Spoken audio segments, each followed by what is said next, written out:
중요한 것은 음, 삶의 현장인데 삶의 현장에 문제가 있다는 겁니다.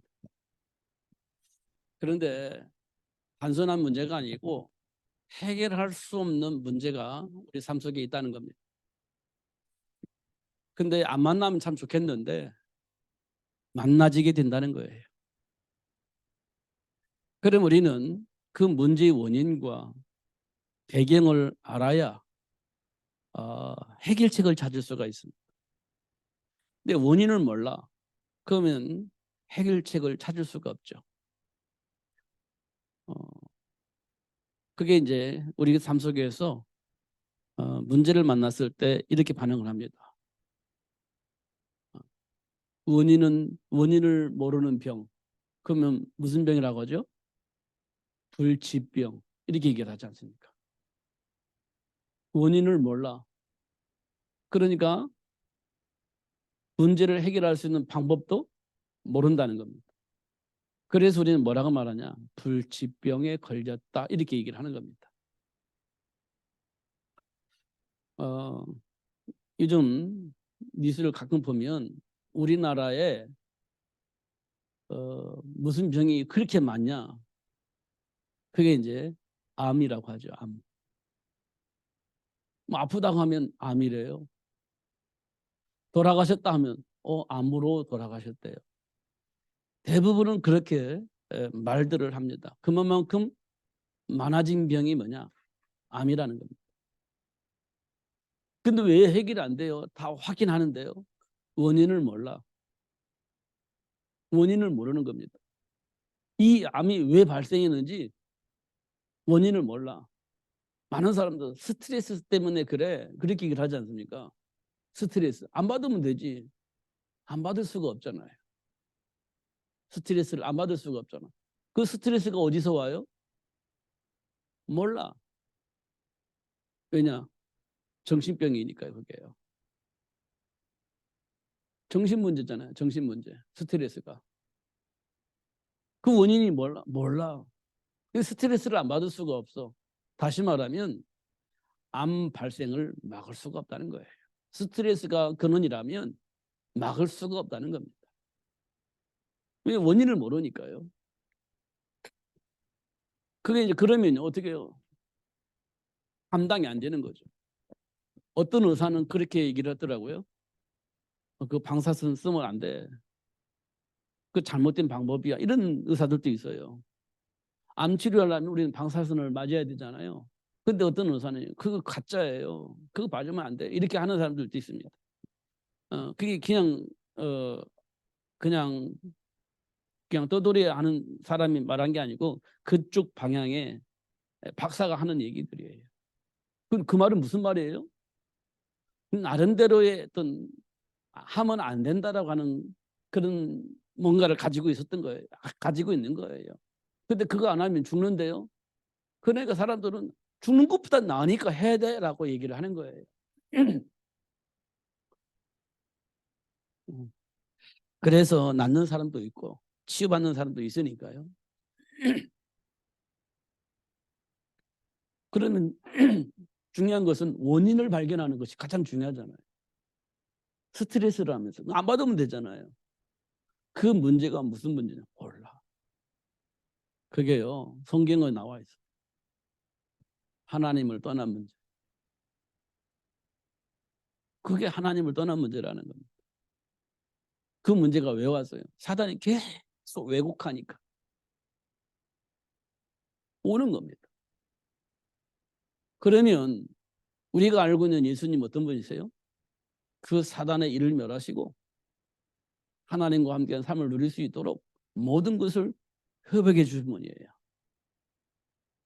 그러면 그리스도 안에 있으면 스트레스 안 받고 그리스도 안에 있으면 모든 병의 근원인 스트레스가 내 안에 자리 잡고 있지 않다면 우리 건강 문제는요 해결되는 거네요. 그렇습니다. 그렇습니다. 이 땅에 많은 문제 사건들이 뭐 때문에 그래요? 상처 때문에 그런 거잖아요. 뭐 서현역에서 일어났던 사건이에요. 스트레스, 상처 때문에 그런 거 아니에요? 그런 사건들 너무 많잖아요. 그 문제 어떻게 하면 해결되죠? 하나님과의 관계 회복하면 그런 문제 없어지는 겁니다. 있을 수가 없죠. 왜냐? 스트레스 없는데? 상처 안 받는데? 그런 일이 발생할 수가 없죠. 이런 부분까지 우리가 확인하는 겁니다. 그러면 이 복음을 말해줄 수 있는 사람이 곳곳에 있는 것이 얼마만큼 중요하겠습니까? 모든 현장에 이런 축복의 사람이 있다고 하면 얼마나 좋겠습니까? 그래서 우리는 이 축복의 사람들을 만들어내자고 하는 것이 다락방 운동입니다. 우리는요, 우리만 좋아, 우리가 맞아, 막 우리만 뭐 이런 얘기를 하려고 우리가 지금 다락방 운동을 하는 게 아니거든요. 현장에 문제의 원인을 제공하고 그 문제를 해결하신 그리스도를 말해주겠다는 거예요. 그게 다락방 운동입니다. 우리만 맞고 상대방 틀리고 그런 게 아니에요.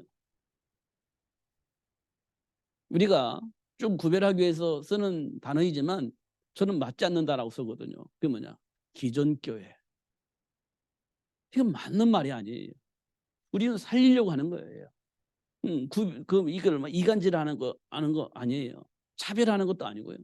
우리 함께 가야 돼요. 그리스도 안에서 생명운동을 위해서. 이런 것들을 우리가 봐야 됩니다. 하나님은 우리에게 뭘 원하시냐면 우리가 옳고 상대방은 틀리고 이걸 말하려고 하는 게 아니에요.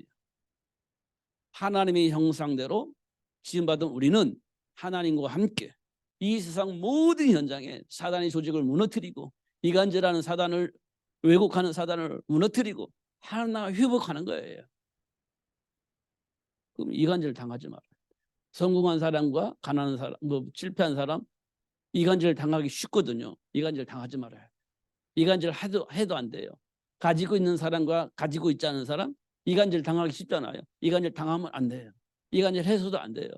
함께 해야 되는 겁니다. 이게 하나님의 소원이에요. 그잖아요. 원인은 5달란트 가졌기 때문에 좀 많이 가질 수 있었고 1달란트 가졌기 때문에 조금 가질 수 있는 겁니다. 근데 1달란트 가진 사람의 마음에 상처가 있어요. 그 사람을 위로하려면 답을 가지고 있는 한 달란트가 필요한 거예요. 그렇잖아요.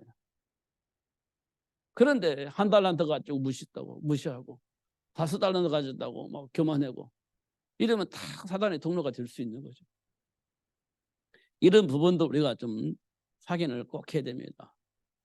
이 모든 문제는요 현장에서 일어나고 있어요. 삶의 현장에서. 그러니까 이건 구별하는 것이 굉장히 중요하죠. 구별하는 게 중요합니다. 그래서 어떤 현장에는요 돌짝밭, 어떤 현장은 가지던불밭, 어떤 사람은 길가밭. 저는 그동안에 이 일을 어떻게 해야 되겠냐면 돌짝밭이니까 막 갈아야 돼. 가시던불이니까 갈아야 돼. 길가밭이니까 갈아야 돼. 이렇게 생각했거든요. 옥토를 만들어야 돼. 이렇게 생각을 했거든요. 그게 맞는 것 같았어요. 그런데 어느 날부터 아니구나. 이 현장에는 길가밭도 있고 이 현장에는 돌짝밭도 있고 이 현장에는 가시덤불도 있구나. 그걸 막 갈아엎자는 말이 아니고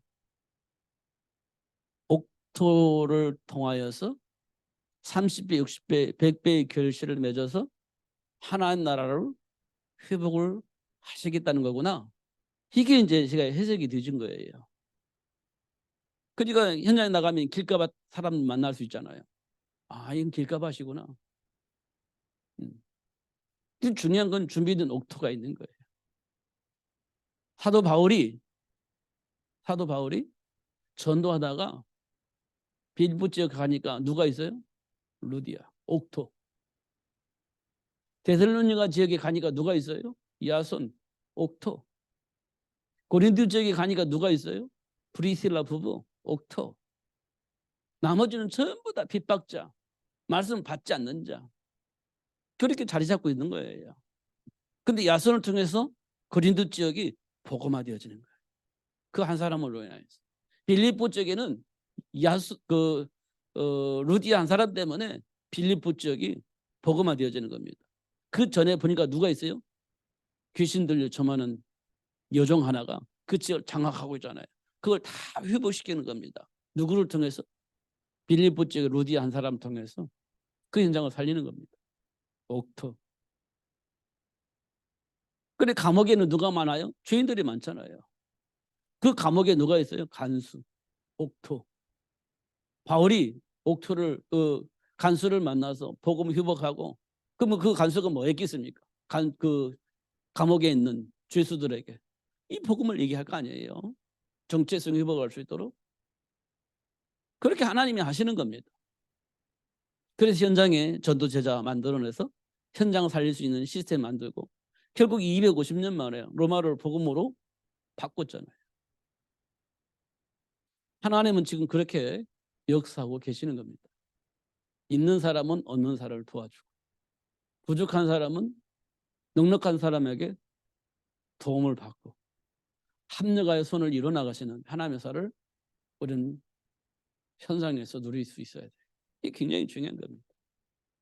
그러려면 우리가요 뭐가 필요해요? 하나님의 은혜가 필요합니다.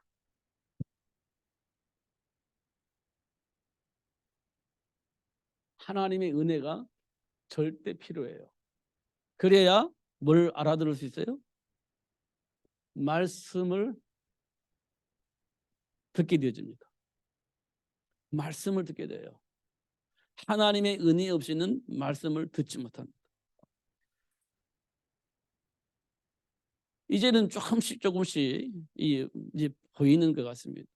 풀려지는 것 같아요. 아, 성경이 뭘 말씀을 하시려고 하는지가 보여져요. 삶의 현장이 왜 이럴까? 아, 그럴 수밖에 없는 배경이 보여집니다. 그게요, 네피림 문화입니다. 구약에서는 세상 풍조라고 얘기를 했죠. 정사와 권세잠자를 통해서 역사하는 사탄에 의해서 만들어진 그런 삶의 문화, 이런 것들이 우리 삶 속에 있음을 확인을 합니다. 그러니까요, 하나님 백성들마저도 그 네피림 문화 속에 빨려 들어갑니다. 왜냐하면 잘못된 게 없잖아요. 자녀들 잘 키워가지고 훌륭하게 만드는다는데 뭐가 잘못됐습니까? 자녀들 낳아가지고 참 훌륭하게 키워가지고 세상을 리드할 수 있는 사람으로 만드는데 뭐가 잘못됐어요? 잘못된 게 아무것도 없잖아요. 그게 예수 믿는 사람들도 그 문화 속에 빨려 들어가는 거예요. 빨려 들어가는 겁니다. 이 결정적인 것은 하나님의 말씀을 안 듣는다는 거예요. 하나님의 말씀을 안 듣는 거예요. 하나님의 말씀을 거부하는 겁니다. 하나님의 말씀을 무시하는 거예요. 그게 결정적인 겁니다. 그러면서요, 보란 듯이 성공한 삶을 가지고 딱 얘기를 하는 거예요. 성공한 성공의 열매를 가지고 딱 얘기를 하는 거. 할 말이 없지. 성공의 열매를 가지고 얘기하는데 할 말이 없죠. 그러면서 하나님의 말씀을 무시하고 거부하고 그렇게 나타나 버리는 겁니다. 그게 네피림 문화입니다. 그러니까 하나님께서 더 이상 막을 수가 없을 것 같다. 그래서 홍수 내려 버리신 거잖아요. 더 이상 어떻게 할 수가 없다. 홍수를 내려버리신 거죠. 심판을 하신 거잖아요. 그러면 누구도 그 말을 못 듣는 거예요. 하나님께서 심판하겠다, 홍수 내리겠다, 이 말을 하는데 누구도 안 들어요. 말씀을 못 듣습니다. 그럼 하나님의 은혜가 임하면 그 말씀이 들려지는 거예요. 여기에 반응한 사람이 누구죠? 노아. 하나님께로부터 은혜를 입었더라. 노아. 이 말씀을 듣고 뭘 하죠? 말씀을 들었으니까 방주 만들죠. 이걸 해야 되냐 말아야 되냐, 이거는요 몰라서 하는 얘기예요. 말씀을 듣고 깨달으면요 이거 당연히 만들어지는 겁니다. 이거 당연히 만들어지는 거예요. 그잖아요. 우리가요 복음을 들었잖아요. 그러면 우리가 뭘 향해서 가야 돼요? 이것 때문에 사는 거예요. 이것 때문에 사는 거예요. 복음을 듣는 사람은 이것 때문에 사는 거예요. 말씀을 들은 노아는요, 방주를 만들기 위해서 사는 거예요. 복음을 들은 우리는요, 세계복음을 때문에 사는 거예요. 그렇잖아요. 이게 하나님의 은혜로 되어지는 겁니다. 말씀을 듣지 못하면요, 나중심으로 살 수밖에 없어요. 그러면 세상은요, 망합니다. 소돔과 고모라가 망했잖아요. 망하는 거예요. 그러면 왜 망할까요? 말씀을 못 들어요. 말씀을 못 들어요. 그래서 망하는 겁니다.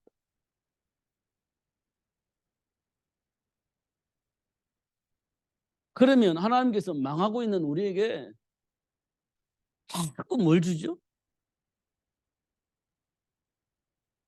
삶의 문제를 주시는 겁니다. 망하고 있다는 증거로 자꾸 삶의 문제를 만나게 하는 겁니다. 삶의 문제를. 근데 가만히 봐보세요. 저주와 재앙처럼 보이는데 한 번만 더 생각해 보면 뭐라는 사실을 알 수 있냐면 교회라는 사실을 알게 돼요. 문제는 기회예요. 문제 정말 기회입니다. 그냥 발견할 수 있는 교회, 돌이킬 수 있는 교회, 회복할 수 있는 교회입니다. 문제를 만났습니다. 교회입니다. 이게요, 누구에게 주어져 있냐? 하나님이 준비된 축복의 사람에게 주어진 축복이에요. 하나님의 백성에게 주어진 축복이에요. 나머지는요, 저주와 재앙이에요. 말 그대로. 근데 하나님의 백성에게는 기회입니다. 기회.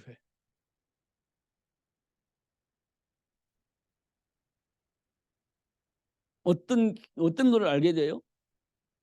정복의 대상이 확인되어진 시간이에요.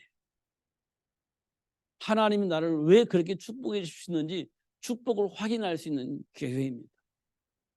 그러니까요,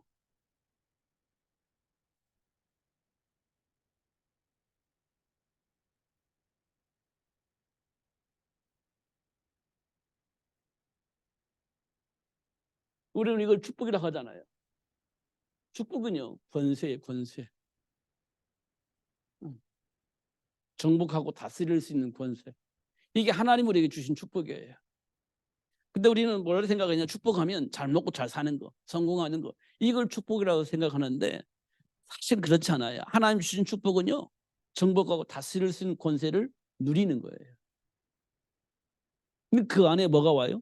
우리가 원하는 열매들이 나오게 돼 있어요. 우리 열매를 축복이라고 생각하는 데 아니에요. 그 열매를 만들어낼 수 있는 권세를 하나님이 주신 거예요. 그 힘이라고 하죠. 힘. 이거를 발견할 수 있는 기회가 언제냐? 문제를 만났을 때, 한계를 만났을 때, 이때 이걸 확인할 수 있는 기회가 준 겁니다. 그래서 아브라함이 도개군으로서 기회를 딱 얻었어요. 언제? 기근 만났을 때. 그 기근을 해결하기 위해서 애굽으로 내려갔을 때, 그때 하나님이 찾아오셨어요. 그래서 이 문제 속에 숨겨져 있는 축복을 발견할 수 있는 기회를 발견하게 된 거예요. 기회를 만나게 된 겁니다. 그래서 복의 근원의 축복을 누릴 수 있게 되어진 거죠. 기회죠.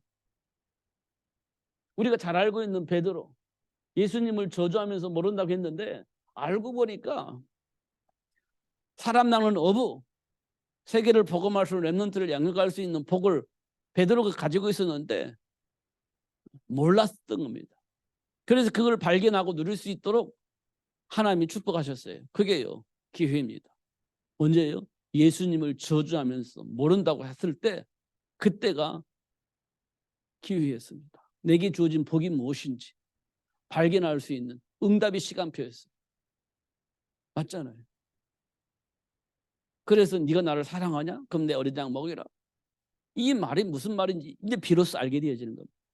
이런 축복이 우리에게 오는데 그때가 언제냐면 한계를 만나서 어떻게 해야 될지 알지 못하고 방황하고 있을 때 그때가 이런 응답을 받을 수 있는 기회라는 겁니다. 봐보세요. 확인해 보세요. 저는 요즘 세상 돌아가는 걸 보면 지금 우리가 해야 할 역할을 못하고 있어요. 예수 믿는 자들이 역할을 못하고 있어요. 어둠이 캄캄이 덮여져 있는 이 현장 속에 그리스도의 빛, 생명의 빛을 비춰야 되는데 안 해요. 그건 뭐합니까? 바리새인들처럼 따지고만 있어요. 바리새인들처럼 되냐 안 되냐, 올바로 했냐 잘못했느냐 이것만 따지고 있어요. 생명의 빛을 비춰야 되는 그 현장에 어둠이 캄캄이 덮여져 있어서 뭐가 뭔지 알지 못하고 방황하고 있는 고통 속에 있는 사람들을 향해서 똑바로 살아라 이렇게 말하고 있는 거예요. 만든 것 같은데요. 똑바로 안 사라지는데? 살 수가 없는데? 안 되는 겁니다. 그럼 뭐 합니까? 생명의 빛을 비춰줘야죠.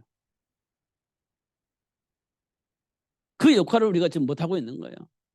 그러니까 윤리적으로 도덕적으로 좀 깨끗하게 정결하게 흠이 없이 좀 살아라 이렇게 얘기를 하는 거예요. 답답한 모습인데 근데 그렇게 가지고 세상 사라지지 않습니다.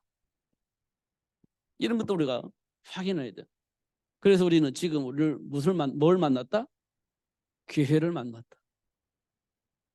그럼 우리는 뭐 해야 됩니까? 해야 할 일이 있어요. 그걸 보고 우리는 사명이라고 합니다.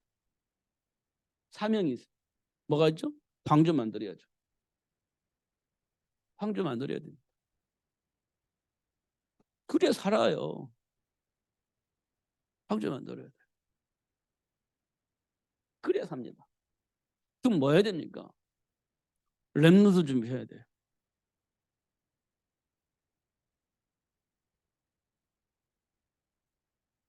이렇게 해야 현장 살릴 수 있어요. 이 방법 외에는요. 현장 살릴 수가 없어요. 살릴 수가 없다니 이거 없으면. 그러면 뭐가 있어야 돼요? 복음을 알아야 돼요. 복음을.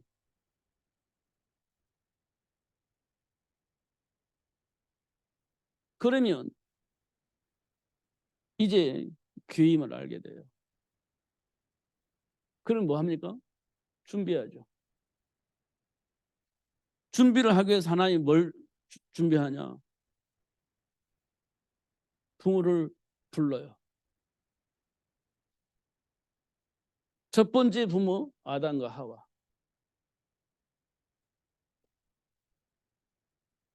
불러요. 훈련시켰습니다. 창세기 4장 25절 26절에 보니까 하나님이 원하는 겁니다. 본래 하나님이 인간에게 준 축복이에요. 이겁니다. 이거 준비시켜요.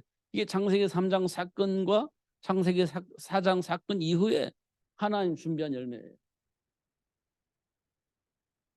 3장과 4장, 이게 4장 마지막 절이거든요. 3장 사건과 4장 사건 결과 하나님 원하는 이거였다는 걸 확인할 수가 있어요. 아브라함과 사라. 결국 하나님이 원하신 대로 이삭을 준비하는 겁니다. 이삭 준비해야 돼요. 이스마엘 가지고는 안 돼요. 근데 우리는 이스마엘 가지고 하나님 원하는 일을 하려고 하는 겁니다. 그걸 보고 우리는 인본주의라고 해요. 인본주의. 뭐 누가 됐든 간에 하나님의 계획을 이루어나갈 수 있는 일을 하면 되잖아요. 이스마엘을 통해서도 할 수도 있잖아요. 아브라함 씨. 물론 사라를 통해서 나오진 않았지만 아브라함 대를 이어서 하나님 원하는 일을 하면 되잖아요. 이스마엘. 우리가 가지고 있는 생각입니다. 그걸 보고 인본주의라고 그래요. 근데 하나님은 누구를 원하셔요? 이삭을 원해요. 사라를 통해서 올 수 있는, 사라를 통해서 오는 그 이삭을 통해서 하나님 원하는 일을 할 수 있도록 하겠다는 겁니다. 이삭 준비해. 우리는 모르만 가도 서울을 가면 된다고 하잖아요. 근데 그 방법이 틀린 거예요. 이삭을 통해서만 하나님 원하시는 일을 하는 거예요. 이런 거 우리가 이제 언약 안에 있을 때 그렇구나라는 걸 확인할 수 있어요. 고집 피우는 게 아니에요. 언약을 이루시는 하나님 앞에서 볼 때 이게 맞는 거예요. 그 언약 안에 있는다는 말이 굉장히 중요한 말이죠. 이렇게 되는 거예요. 결국 안 될 것처럼 보이지만 이사야서 6장 13절에 보니까 하나님이 준비해 놓으셨다는 거예요. 하나님 준비해 놓으셨다는 거예요. 그걸 누구를 통해서? 부모를 통해서. 그렇게 하시는 겁니다. 그러면 누가 나오겠죠? 당연히 렘넌트가 나오겠죠. 렘넌트가 나오겠죠. 모세, 사무엘 나오겠죠. 출애굽이 되어지고 여기는 미스바 운동이 일어나고 이렇게 되어지는 겁니다. 이게 준비된 축복이라는 겁니다. 준비된 축복. 이런 것들을 확인하는 겁니다. 중요한 것은요. 합력하는 거예요. 합력하는 거예요. 가진 자와 못 가진 자 상관없어요. 합력하는 겁니다. 무능한 것처럼 보이지만 유능한 사람과 함께 합력하여 하나님 나라를 이루어 나가는 겁니다. 이게 하나님 우리에게 준 축복이에요. 이걸 보고 우리는 정복하고 다스린다는. 왜냐? 이간질 할 거니까. 이간질은요. 언제 일어나면 교만과 낙심이 있을 때 딱 이간질이 돼요. 교만과 낙심이 뭉치면 함께 있으면 딱 이간질 됩니다. 교만과 낙심이 있으면 딱 이간질 된다고요. 이 이간질을 누가 해요? 사탄이. 그러니까 이걸 정복하고 다스릴 수 있는 권세를 하나님이 주신 거예요. 그 다음에 두 번째는 욕심이에요. 욕심. 욕심은 뭘 만들어내요? 거짓말을 만들어내죠. 거짓말을 만드는. 이게 사기꾼이에요. 사기꾼. 이렇게 누가 하냐? 사탄이 하는 겁니다. 이걸 정복해버려야 돼요.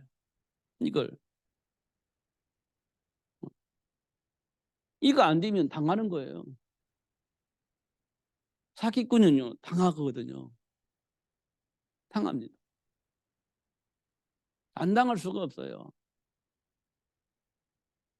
그 사기를 당하는 가장 근본적인 건 뭐냐면 내 안에 욕심이 들어오는 거예요. 그러면 당하는 거예요. 이걸 관리할 수 있어야 돼요. 그래서 하나님께서 언약을 주시고 이걸 확인할 수 있도록 하셨어요. 그리고 정복할 수 있도록 그렇게 축복하신 것을 확인할 수 있습니다. 우리 삶 속에서 일어나는 일들이에요. 우리는요 준비해야 돼요. 준비해야 됩니다. 그럼 돼요. 조금 한 가지 가인처럼 우리가 성공할 수 있는 삶을 살았으면 참 좋았어요. 가인이 딱 성공했거든요. 그럼 뭐 이상한 짓을 해서 성공한 게 아니에요. 실력과 능력을 갖추고 경제를 딱 장악한 거예요. 그 조직을 세워가지고 세상을 다 관리할 수 있어요. 근데요 문제 일으킨 거 하나도 없어요. 이상한 짓 한 것도 하나도 없어요. 근데 해결되지 않는 거 한 가지 있어요. 상한 관점. 상한 감정, 상처. 이게 해결이 안 되는 겁니다. 그거 외에는 비정상적인 게 하나도 없어요. 가인에게. 잘 확인해 보세요. 비정상적인 게 없어요. 근데 내 안에 상처가 해결이 안 돼요. 그게 감정으로 생기고 분노로 생기고 그것이 사람을 죽이는 일을 하게 된다는 사실을 확인할 수 있어요. 잘 확인해 보면 그래요. 그러면 우리 안에 있는 감정은요, 분노예요. 대부분은 분노예요. 그 분노의 시작은 상처거든요. 치유되지 않는 상처. 그게 뭐냐? 어디서 왔냐? 하나님을 떠나면서부터 오는 거예요. 왜냐하면 이간질하는 사단이 이간질할 때 상처받거든요. 그게 사단의 통로가 되어서 감정이 생기고 그 감정이 결국 나를 실패하게 만드는 거예요. 가인이 딱 그랬어요. 그럼 우리는요, 그 현장을 살릴 수 있는 기능을 가지고 하나님께서부터 준비된 복을 가지고 사람을 치유하고 사람을 복되게 하는 일에 쓰임받아야 돼요. 그게 뭐냐? 이삭이 받은 100배의 복입니다. 100배의 복. 이 복을 가지고 상처 치유하고 사람들을 복되게 하는 그 일에 쓰임받은 거예요. 그래서 복의 근원이잖아요. 이게 하나님 우리를 위해 준비한 복이에요. 요셉이 누린 형통의 복. 이 형통의 복은 뭡니까? 사람을 저주 속에 있는 사람들 살려내는 거예요. 살려냈잖아요. 7년의 기근 동안에 7년의 흉년을 맞이하고 다 준비를 한 겁니다. 7년의 기근을 대비해서. 그게 요셉인도 형통의 복이에요. 그 복을 가지고 사람들을 굴복시켰냐? 그렇지 않아요. 사람들을 살리는 데 쓴 거예요.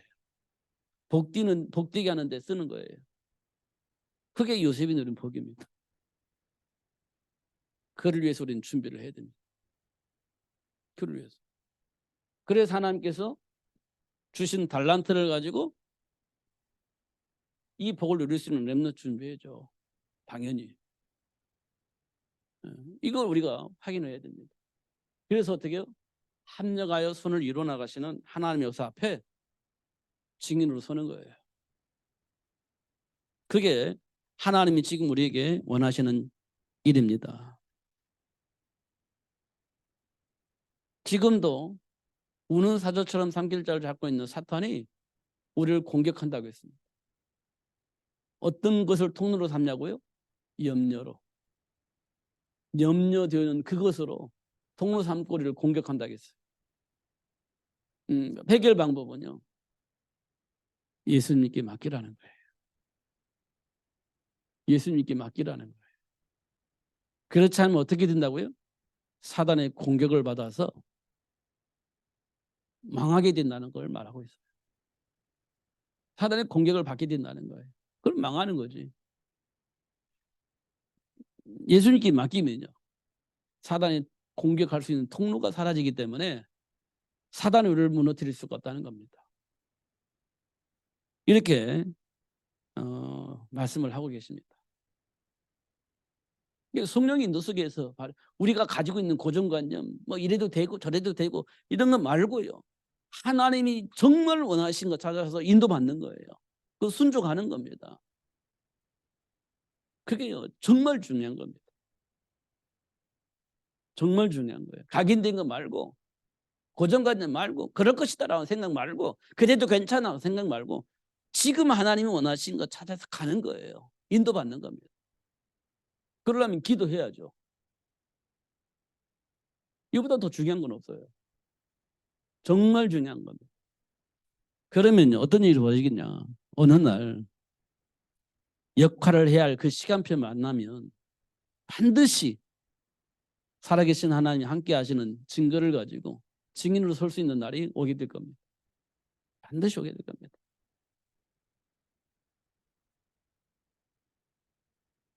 내 생각대로 말고, 내가 알고 있는 상식대로 말고, 성령의 역사 속에서 인도받는 삶을 위해서 기도하시는 여러분 되시길 바랍니다. 그것이 가장 안전한 겁니다. 그게 가장 복된 것이고 행복한 겁니다. 기도하겠습니다. 하나님 아버지 감사합니다. 오늘도 최고의 복을 주시고 알게 하시고 누릴 수 있도록 역사하시는 하나님께 감사합니다. 이간질하는 사단에게 속지 않도록 성령으로 충만케 하시고 하나님 주신 말씀을 통해서 답을 얻게 하시고 그 안에 준비된 축복을 보고 누릴 수 있도록 역사하여 주옵소서. 예수 그리스도 이름으로 기도하옵나이다. 아멘.